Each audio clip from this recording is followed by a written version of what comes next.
The cathedral lights flickered like dying stars. Neon blue bled into candlelight, casting long, jagged shadows across the ancient stone walls of Holy Name Cathedral. 700 guests held their breath. Emma Hayes walked down the aisle in a gown worth more than most people's homes. Her hands trembled around the bouquet of white roses. Each step felt heavier than the last. Her heart slammed against her ribs so hard she could barely breathe. At the altar stood Damian Black, tall, still, dangerous. His black tuxedo looked like it had been cut from midnight itself. Those storm-gray eyes watched her approach with the cold precision of a man who had already decided how this night would end. The priest's voice echoed through the vast space. "You may now kiss the bride." Emma turned to him. She lifted her chin, her lips parted slightly ready. Damian didn't move forward. Instead, he took one deliberate step back. The entire cathedral froze. Then he leaned in close. So close she could smell the faint scent of cedar and smoke on his skin. His voice dropped to a whisper that somehow carried through the deadly silence. "My heart belongs to someone else." The words hit her like ice water. Emma stood, frozen lips, still parted bouquet, trembling violently in her hands. The roses slipped from her fingers and scattered across the marble floor like drops of blood. A collective gasp ripped through the crowd. Damian turned without another word. His men fell in behind him like silent shadows as he walked down the long aisle and out of the church, leaving his bride standing alone at the altar in front of 700 witnesses. The silence that followed was heavier than any scream. Hours later, the city lights glittered far below, like scattered diamonds. Emma sat alone on the edge of a massive king-sized bed inside the penthouse suite at the top of Shadow Tower. The floor-to-ceiling windows offered a perfect view of Lake Michigan, dark and endless under the Chicago night sky. She was still wearing the wedding gown. The heavy fabric pooled around her like a broken cloud. Her makeup had long since smudged from quiet tears she refused to let fall. She stared at her reflection in the dark glass. A stranger looked back, a 24-year-old woman who had just been publicly rejected by the most feared man in Chicago. On their wedding day. This wasn't love. This was a transaction. Her father's gambling debts. Erased. Her brother Ryan's prison sentence. Avoided. All it had cost her was her future.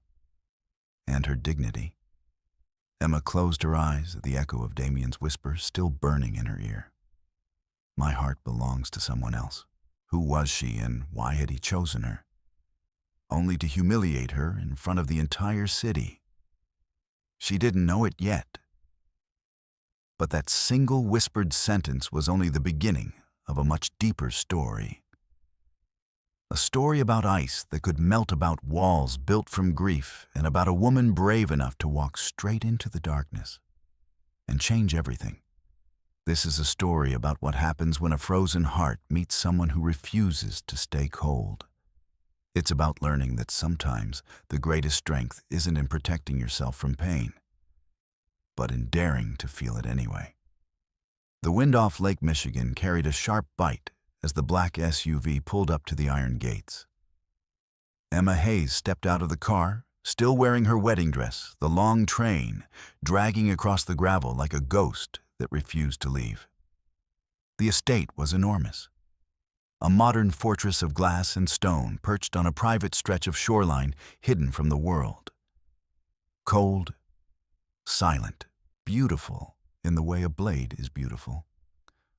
Rosa Morales met her at the grand entrance. The older woman's eyes were kind but cautious. "Your room is this way, Mrs. Black."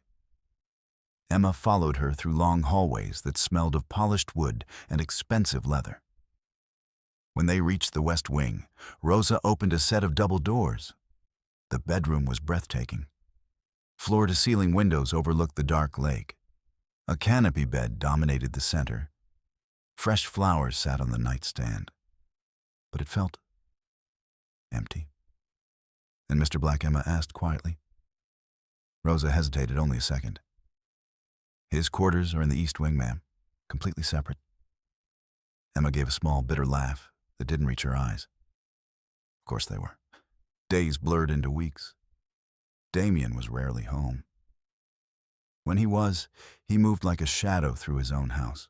A few days later, Emma noticed Lucas Rivera, the quiet driver, waiting by the garage. She stopped and asked about his 12-year-old daughter's dance recital. Lucas blinked, surprised anyone even knew. She did great, he said softly, a small smile breaking through. Thank you for asking, Mrs. Black. Emma smiled back. Call me Emma when he's not around. Even Elena Ruiz, the sharp-eyed manager of Damian's flagship nightclub, began to thaw when Emma offered genuine ideas for rearranging the VIP section to make it feel less cold and more inviting. The house started to change. It was subtle at first, a warm light left on in the hallway, soft music drifting from the kitchen, the faint scent of fresh bread instead of only silence. The staff began to linger a little longer. Their shoulders relaxed, their voices grew warmer. But the biggest shift came on a rainy afternoon. Emma found Rosa sitting alone in the pantry, shoulders shaking with quiet sobs. The older woman wiped her eyes quickly, embarrassed. It's my granddaughter Rosa, whispered. She's very sick. The surgery, we can't afford it. I didn't want to burden anyone. Emma sat down right there on the cold tile floor beside her. She listened. She held Rosa's hand. And when the tears finally stopped, Emma made a quiet promise to herself. That night, heart-pounding, she did something she had never done before. She walked into Damian Black's private study uninvited. He was behind his massive desk phone to his ear, speaking in that low, dangerous tone that made the air feel thinner. When he saw her, he ended the call instantly. His gray eyes narrowed. Emma lifted her chin, trying to hide the tremor in her voice. Rosa's granddaughter needs surgery. Expensive surgery. She's worked for you for years. She keeps this house running. And she's breaking apart in your pantry because she's terrified of losing her little girl. Damian stared at her for a long moment. His face remained unreadable. Then he simply said, I'll handle it. No questions. No explanation. 2 days later, the best pediatric surgeon in Chicago was scheduled. All costs covered. No discussion. Rosa cried again when she found out. This time they were tears of relief. She hugged Emma tightly and whispered, You didn't have to do that. Emma just smiled softly. Yes, I did. One evening, not long after Lila Voss came to visit, her best friend since childhood walked through the grand doors, took one look at the cold luxury surrounding them, and pulled Emma into a fierce hug. You okay? Lila asked, searching her eyes. Emma hesitated. I'm trying, she answered honestly. Some days I feel like I'm disappearing inside these walls. Lila squeezed her hand. Then don't disappear, Em. You've always been the one who brings light into dark places. Don't let him take that from you. As the weeks passed, the estate no longer felt quite so frozen. Laughter could be heard in the kitchen sometimes. Lucas's daughter left colorful drawings on the refrigerator. Rosa hummed while she worked. And somewhere deep inside the silent East Wing, Damian Black began to notice the change in the air. Warmer, softer, alive. He didn't say a word about it, but he started coming home a little earlier. And for the first time in years, the great stone house beside Lake Michigan no longer felt completely empty. This story reminds us that even the coldest hearts can begin to thaw. when someone chooses kindness over fear, one small act at a time. The library smelled of old paper and quiet regret. Emma wandered its tall shelves late one afternoon, fingers trailing along leather-bound spines, searching for anything that might distract her from the growing silence of the house. She reached for a thick biography on a high shelf. As she pulled it free, a small wooden box slipped out and tumbled to the floor. The lid cracked open. Inside lay a single photograph. A young woman with warm brown eyes and a radiant smile sat on a park bench, laughing at something just beyond the frame. Her dark hair caught the sunlight like it was alive. On the back, in sharp, angular handwriting Emma instantly recognized as Damian's, were two simple words, "Always Sophia." Emma's breath caught. She stared at the photo for a long moment, thumb brushing gently over the smiling face. Something heavy settled in her chest. Later that evening, she found Lucas Rivera checking the cars in the garage. The quiet driver had become one of the few people she trusted in this strange new world. She showed him the photograph. Lucas went very still. For a long time, he said nothing. Then his voice dropped low, careful as if the words themselves could wound. Her name was Sophia Vale. She taught preschool, first graders. She had no idea who Mr. Black really was when they met. She made him laugh. No one else ever could. Lucas looked out toward the dark lake eyes distant. They were together 3 years. He was planning to leave everything, the life, the empire, all of it, for her. Then Jackson Hale found out. He wanted to send a message. His voice grew quieter. They took her. Damian got her back, but not in time. She died 3 days later in the hospital. He sat beside her bed the whole time, holding her hand. Lucas swallowed hard. After that, something inside him died too. He blames himself for loving her. Says love is what got her killed. So he made sure no one would ever get close enough again. Emma stood frozen, the photograph still burning in her mind. That night she couldn't sleep. She kept seeing Sophia's bright smile and Damian's cold gray eyes at the altar. The next morning, she left for the South Side. She had started volunteering at a small literacy center for children from difficult neighborhoods. Teaching kids to read felt like the only part of her old life she could still hold on to. The drive back was quiet. Lucas was behind the wheel radio playing low. Then everything changed in a single heartbeat. 2 black sedans with no plates suddenly cut them off on the highway. Lucas swore and slammed the brakes. "Get down," he shouted. Emma was thrown to the floor as the first gunshot shattered the rear window. Glass rained down like sharp ice. More shots cracked through the air, loud, vicious, terrifying. Lucas swerved hard, trying to escape, but one of the sedans rammed them from the side. Metal screamed. Emma curled into a ball heart, hammering, covering her head, as another bullet punched through the door inches from her body. Lucas grunted in pain. A red stain bloomed across his shoulder. Sirens wailed in the distance. Backup finally arrived. The 2 sedans vanished into the night as quickly as they had appeared. When they reached the estate, Damian Black was already standing in the driveway. His face was stone. But his hands were shaking. Emma had never seen him like this. He barked rapid orders at his men's voice, sharp as a blade. Victor Kane moved quickly, coordinating the response. The entire property lit up with security lights and rushing footsteps. Hours passed. It was well past midnight when Damian finally appeared at the door of her bedroom. Emma sat in the armchair by the window, still picking tiny shards of glass from her hair. A blanket was wrapped tightly around her shoulders, but she couldn't stop the faint trembling in her body. Damian stepped inside without knocking. He stopped a few feet away as if afraid to come closer.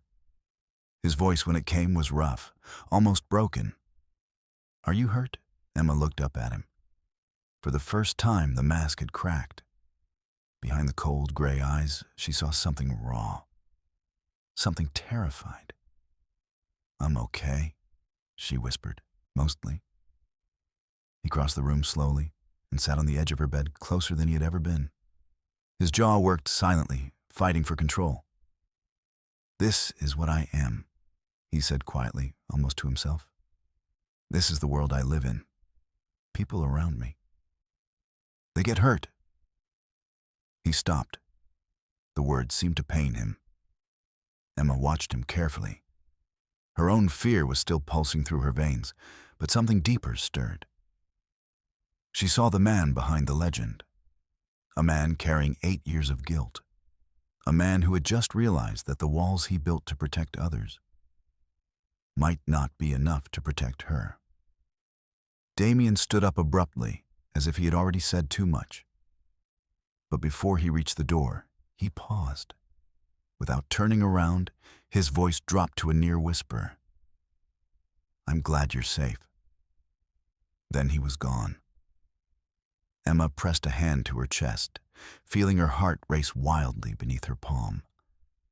In that single moment, something had shifted. The ice was beginning to crack, and she wasn't sure whether she was more afraid or more hopeful. This story shows us that even the deepest wounds can start to heal when someone dares to care, even when it terrifies them to do so. The days after the attack felt different. Damian Black began appearing more often around the estate. He still kept his distance, still moved like a man who trusted no one, but his eyes followed Emma longer now. He no longer disappeared completely into the East Wing. Sometimes she would catch him watching her from across the room, silent, thoughtful, as if trying to solve a puzzle he didn't want to name. Emma continued her volunteer work at the literacy center in the South Side. It grounded her. It reminded her who she was before this world of glass towers and whispered threats swallowed her whole. One rainy evening, while helping Elena Ruiz reorganize files at Shadow Empire, Emma found something she wasn't supposed to see. A small USB drive tucked inside an unmarked envelope. She plugged it in when no one was watching. Her stomach dropped. Messages, bank transfers, encrypted coordinates, all pointing to Rico Santos feeding information to Jackson Hale. Rico, the man who had once smiled at her in the hallway, the man Damian trusted enough to keep close. Emma's hands shook as she copied the files. She didn't sleep that night. The next morning, fear and determination warred inside her chest. She knew what happened to people who betrayed Damian Black. She also knew what happened when innocent men were punished in his world. At 3 a.m., she walked into Shadow Empire alone. The club was closed, lights dimmed to a low neon glow. Only a few security lights remained on. She found Damian in his private office on the top floor, surrounded by dark wood and the faint smell of whiskey and cigar smoke. He looked up when she entered, surprise flashing across his face before it vanished behind his usual mask. "Emma." His voice was low-guarded. "What are you doing here?" She closed the door behind her. Her heart hammered so loudly she was sure he could hear it. "I need you to promise me something," she said. Voice steadier than she felt. "Promise you'll hear everything before you make any decision. Before you act." Damian leaned back in his chair, eyes narrowing. "I don't make promises. Make this one." She stepped closer and placed the USB drive on his desk. Then she told him everything. The files, the transfer, the proof that Rico Santos was selling secrets to Jackson Hale. Damian's face darkened with every word. His jaw tightened until the muscle jumped. When she finished, rage burned in his gray eyes.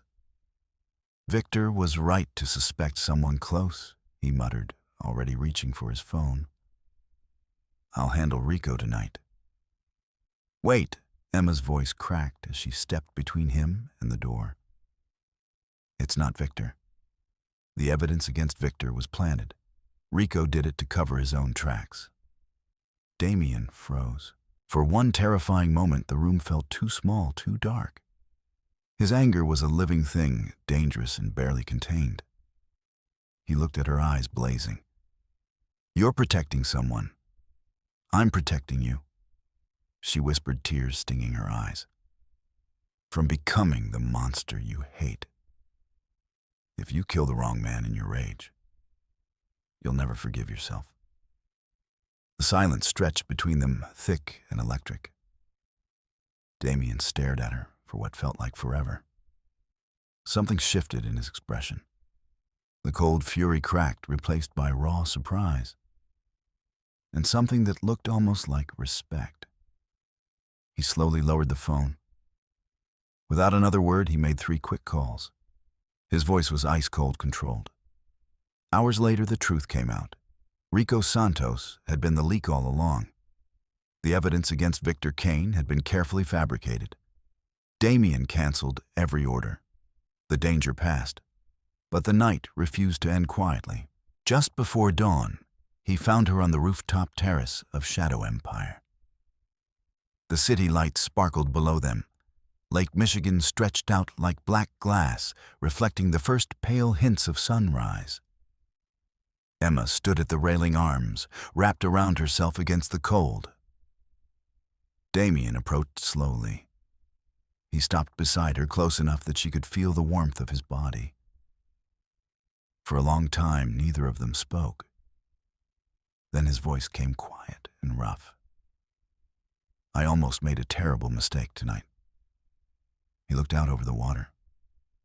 After Sophia died, I told myself I would never let anyone close again, never let love make me weak, never give my enemies another target. He paused, swallowing hard. But you walked into my world and started changing things. You make my house feel alive. You make my people smile. And tonight, you stood in front of me when I was ready to destroy an innocent man. He turned to face her fully. His gray eyes were no longer cold. They were open, vulnerable. You're making me feel things I swore I would never feel again, Emma. And that terrifies me. The wind tugged at her hair as she met his gaze. She saw the war inside him, 8 years of grief, fighting against something new, something warm, something dangerous. Damian's voice dropped even lower. My heart is starting to thaw, and I don't know how to stop it. Emma felt her own heart ache in response. She didn't reach for him. Not yet. But in that quiet moment on the rooftop under the fading neon lights and the coming dawn, the distance between them grew smaller than it had ever been. This story teaches us that real courage isn't the absence of fear. It's choosing to protect others, even when your own heart is trembling. 3 months had passed since that dawn on the rooftop. The estate beside Lake Michigan felt different now. Warmer, softer. Damian Black had changed in small, almost invisible ways. He came to dinner more often. He stayed longer in the mornings. He even began leaving the door to his study open when he worked. One crisp autumn evening, he did something no one expected. He hosted a private dinner at the estate.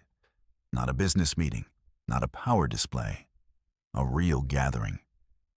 String lights hung gently between the trees in the garden overlooking the lake.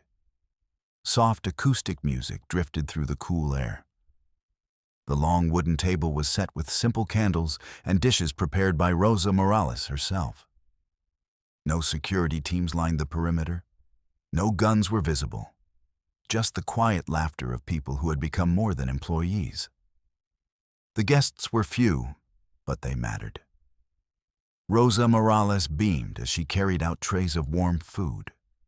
Lucas Rivera sat beside his 12-year-old daughter, who kept stealing glances at the lights with wide, excited eyes. Victor Kane arrived with his wife and young son, looking more relaxed than Emma had ever seen him. Elena Ruiz chatted quietly with Diego Torres, the head gardener, while Lila Voss, Emma's best friend, sat across from her, squeezing her hand under the table with a proud, knowing smile. Damian stood at the head of the table in a simple white shirt, sleeves rolled to his elbows. No tie, no armor. He looked human. As the meal wound down and the candles flickered low, Damian rose slowly.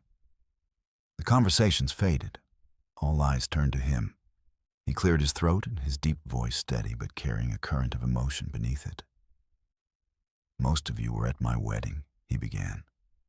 A few knowing glances were exchanged. "I said something that night. Something cruel in front of everyone.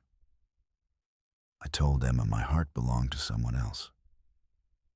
He paused, his gray eyes finding hers across the table. "I was wrong."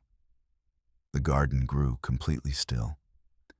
"I spent 8 years believing that love only brought pain, that caring for someone was a weakness my enemies could use against me. After Sophia, I locked my heart away because I thought it was the only way to survive." His voice lowered, raw and honest.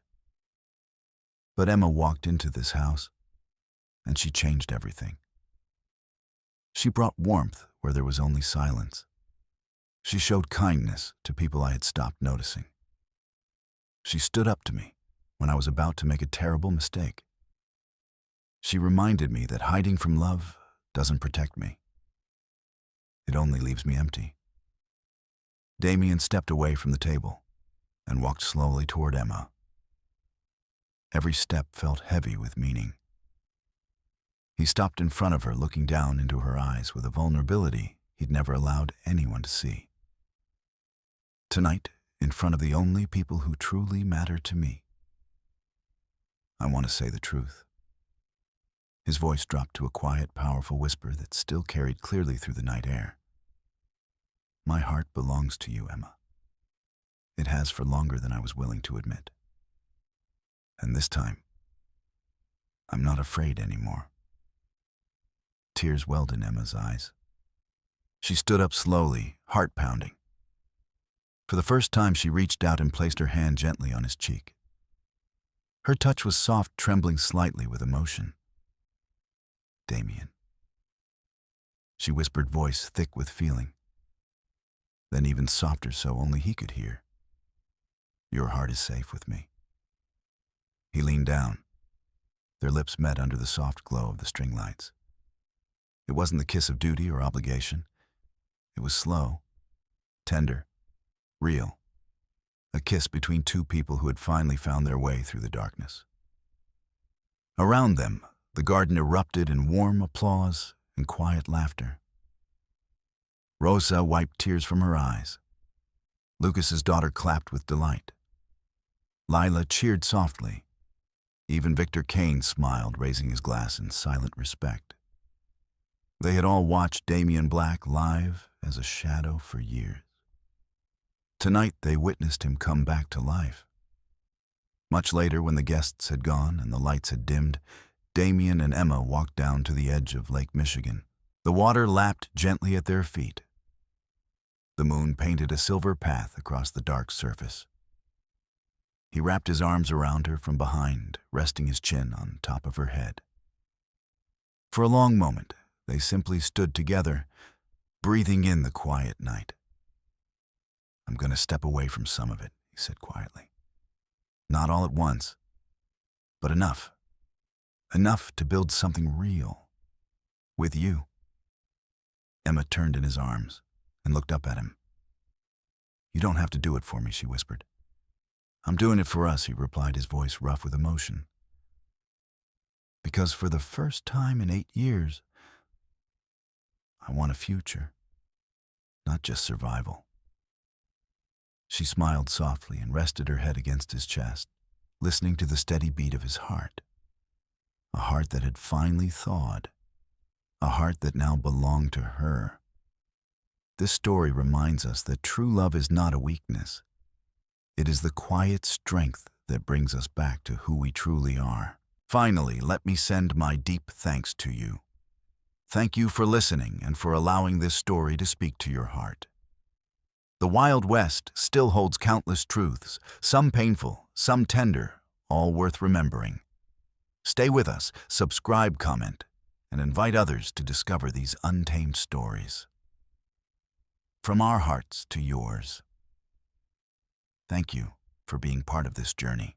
Aviso legal. Barra disclaimer. Each story shared here is produced for storytelling enjoyment. Certain scenes may include fictional or dramatized elements inspired by historical circumstances. Although AI tools assist us in visuals narration and script development, the emotional toned editing and quality control are conducted by people to ensure meaningful experiences. We fully uphold YouTube's policies, using no deceptive recreations or impersonations of real individuals. All creative resources are properly licensed. Unauthorized copying, re-uploading, or remixing is not permitted. Thank you for supporting the effort behind every episode we create.